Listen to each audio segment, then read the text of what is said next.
whole team and everybody there. They've just been incredible over the years, and we've had a long relationship with you guys, very fruitful. You guys make such an impact in the community, and together, and that's where it really shines, is when we work together.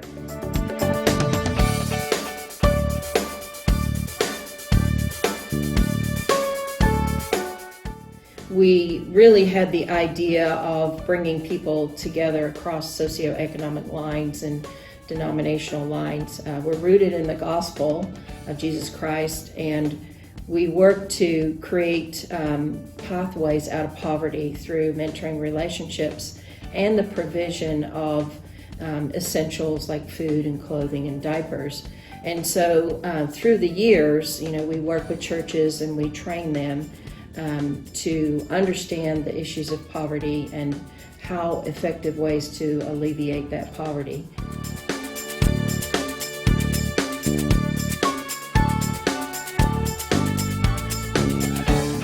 COVID-19 has been, of course, an incredible, unprecedented crisis and still continues.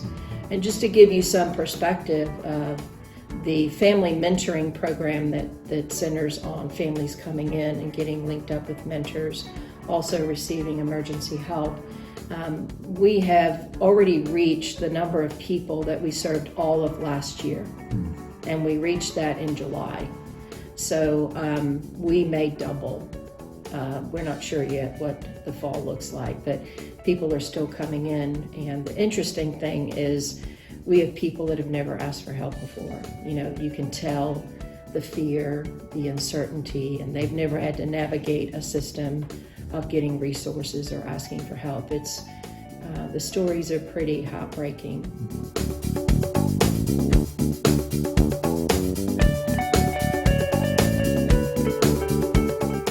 What we did during COVID, thank you for asking, is we set up 11 emergency food distribution sites throughout 4 counties.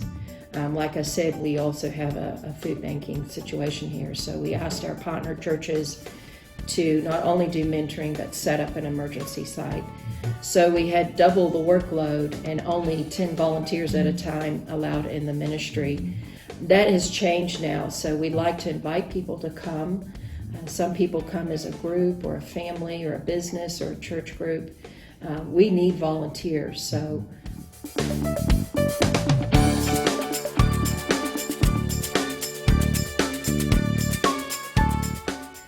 most nonprofits raise 60% of their funds over the next 3 months for the whole year.